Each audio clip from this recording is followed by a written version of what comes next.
South ఇండియాలోనే biggest sorry store మన Varahi silks మన విజయవాడ ఎంజీ రోడ్ లో December 4వ తారీఖున ఘన ప్రారంభం. నాకు కూడా చాలా ఉండేదండి, చాలా అంటే ఏదేదో చేసేద్దాం అనే ఆలోచన చాలా ఎక్కువ ఉంటుంది అనుకుంటా. అంటే మన జనరేషన్ అంటా నేను. ఐ థింక్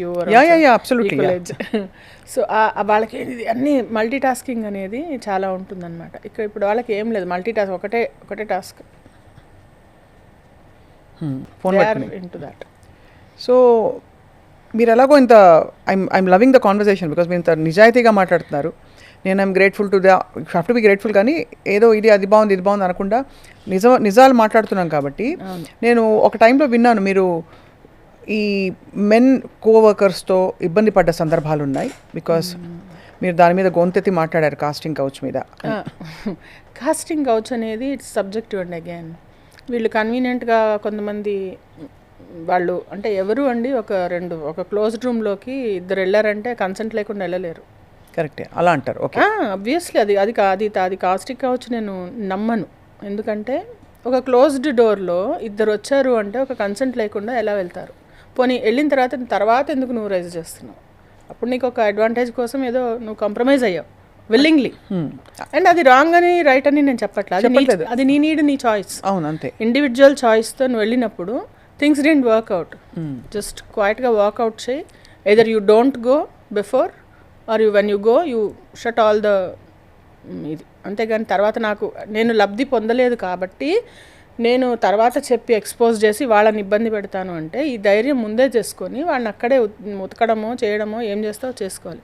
లక్కీలీ నాకు అలాంటి అవసరం ఎప్పుడు రాలేదు. బట్ ఏంటంటే కొన్నిసార్లు ఆ డామినేషన్ భరించడం అనేది కష్టం. మేల్ డామినేషన్ ప్రెడామినెంట్ అంటే ఎలాగ? ఫర్ ఎగ్జాంపుల్ అది ఎలా ఇంపాక్ట్ చేస్తుంది మిమ్మల్ని, ఎలా పరిణమిస్తుంది?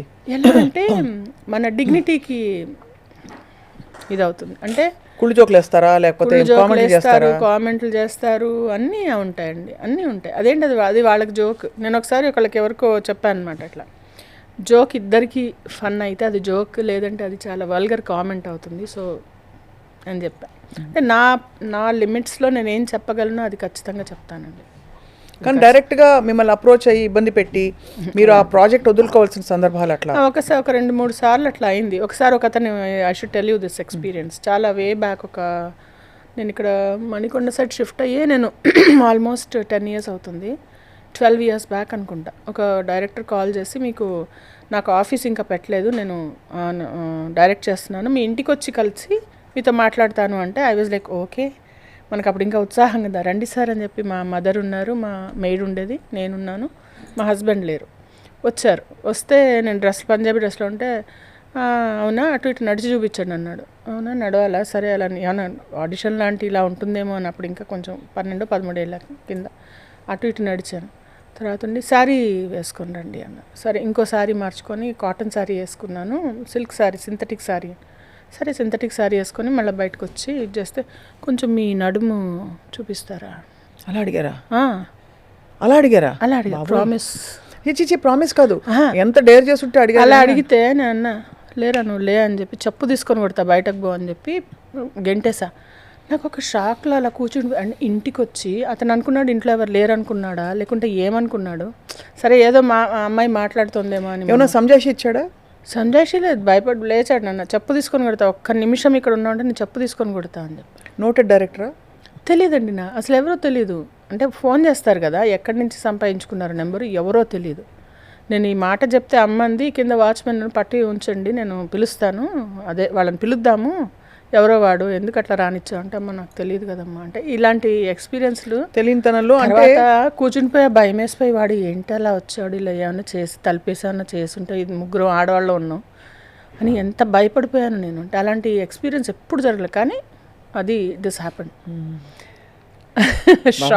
అదే వింటేనే చిల్స్ వచ్చాయి కదా.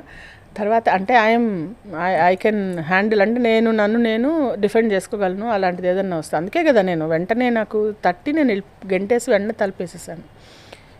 తర్వాత ఒకసారి ఫోన్లో అతను చేసి 100% లవ్ చేసిన తర్వాత, ప్రకాష్ రాజ్ గారి పక్కన వైఫ్ క్యారెక్టరు, మీరు ఒక 5 ఉంటారు కాంప్రమైజ్ అయితే అని అంటే, దేనికండి నాకు అసలు అంటే కొంచెం తెలివిలేని అతను పేరు కూడా ఎవరో భాస్కర్ అతని పేరు, అంటే మనిషి తెలియదు నాకు, ఎదురుగా చూడలేదు ఫోన్లో. ఇప్పుడు భాస్కర్లు అందరూ హోల్డ్ దగ్గర పెట్టుకుని చూస్తారు ఇది.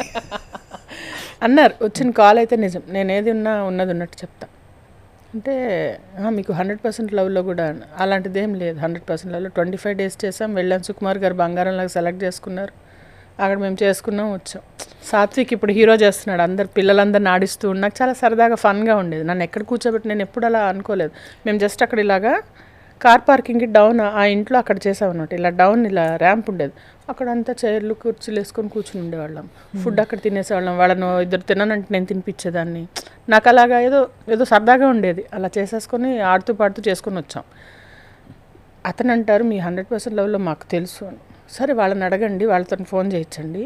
నేనైతే సారీ అంటే ఇంక అప్పటికి నాకు అర్థమైపోయింది మనం గొడవ ఆడి ఇంకోటి చేసి ఏం లేదు. ఆ తర్వాత ఇంకెప్పుడు అలాంటి అడగడం కూడా అలా అడిగాడు. ఐదుగురు ఉంటాము అంటే నేను సారీ అండి అలా అడిగితే ఏం చెప్తాను సార్, నాకు అలా డిసైడ్ అయితే అదే పని చేసుకుంటాము, డబ్బులు బాగా ఎక్కువ వస్తాయి, నాకు అలా డిసైడ్ కాలేదండి ఇప్పటివరకు అయితే అని చెప్పాను. అతను ఏమన్నాడు మరి లాస్ట్లో? అంటే నేను గుచ్చుగుచ్చి అడుగుతున్నా అంటే చూసుకోండి చూసుకోండి మరి మంచి ఆపర్చునిటీ పర్లేదండి, ఇంకోటి వస్తుంది, అది కాకపోతే ఇంకోటి చేద్దాం, సారీ అని చెప్పాను. ఇది చాలా పెద్ద చీడ పురుగు లాంటి ఈ సంస్కృతి. అంటే అది సంస్కృతి ఇక్కడే కాదండి, ప్రతి చోట ఉంటుంది ఇలాంటివి. మనకు బయట ఓన్లీ మీడియాలో వచ్చేది ఎందుకంటే మూవీస్ లైమ్లైట్లో ఉంటాం కాబట్టి లైమ్లైట్లోకి వస్తుంది. ఇలాంటివి బయట ఉంటాయి, సహనట్లు ఉండవండి. ఎందుకంటే ఉంటారు వాళ్ళని దూరం నట్టలేము, పక్కన యాక్ట్ చేయాలి. నెడుతుంటారా? అయ్యో అసలు నెట్టడం అనేది వేరే, అది ఇంకొకటి చెప్తాను నేను. కెమెరా సిండ్రోమ్ ఉన్న వాళ్ళు ఉంటారు, అది వేరే. సహనట్ల మగవాళ్ళు ఉంటారు, వాళ్ళు భుజాలు రబ్ చేస్తారు, వద్దనే ఎలా పక్కన నుంచోవాలి, లేదా ఒకళ్ళు వచ్చి తోసేస్తూ ఉంటారు మన, వాళ్ళకే కెమెరా కావాలి. అది కూడా ఉంది, అది ఖచ్చితంగా. ఆడవాళ్ళు ఫ్యామిలీ అంటే దండం పెడతాను నేను. ఫ్యామిలీ ఉన్న దగ్గర అయితే everybody wants to be in front of camera. Director ఒక పొజిషన్ చెప్పాలి, అక్కడ ఉండాలి, నువ్వు అక్కడ అంటారు, పక్క వెళ్ళగానే డప్రప్రప్రప మనం తోసేస్తాం, నేను ఇక్కడున్నా అని చెప్పి. బాబోయ్ ఇది కష్టమే. అంటే ఇవన్నీ మనం రిజిస్టర్ చేసుకుంటూ మాట్లాడకుండా ఉండలేము, వదలలేము, వర్క్ వదులుకోలేరు. లోపల ఎక్సమ్నెస్ ఎలా ఉంటుంది చెప్పండి మీరు? చాలా ఉంటుందండి, చాలా ఒక వైలేటెడ్ ఒక బౌండరీస్ క్రాస్ చేసేసి మన పరిధిలో మనం పొందిగ్గా లేవనే ఫీలింగ్ అనేది హారబుల్ ఫీలింగ్. సో మనం వాళ్ళ లెవెల్కి స్టూప్ అవ్వలేము కాబట్టి నేను చాలాసార్లు చెప్తాను, మీకు డైరెక్టర్ చెప్పిన పొజిషన్లో ఉండండి, లేదంటే నేను పక్క వెళ్ళిపోతాను అని చెప్పి. ఒక ఆమె అయితే అంటే మామూలు ఆర్టిస్టులు వస్తారు, మేము క్యారెక్టర్ ఆర్టిస్టులు కాకుండా ఇక్కడ కంపెనీ ఆర్టిస్టులు, జూనియర్ ఆర్టిస్టులు, అట్లా లేయర్స్ ఉంటాయన్నమాట. సీనియర్ ఆర్టిస్టులు, మేము క్యారెక్టర్ ఆర్టిస్టులు, ఇక్కడ కంపెనీ ఆర్టిస్టులు, మళ్ళీ జూనియర్ ఆర్టిస్టులు.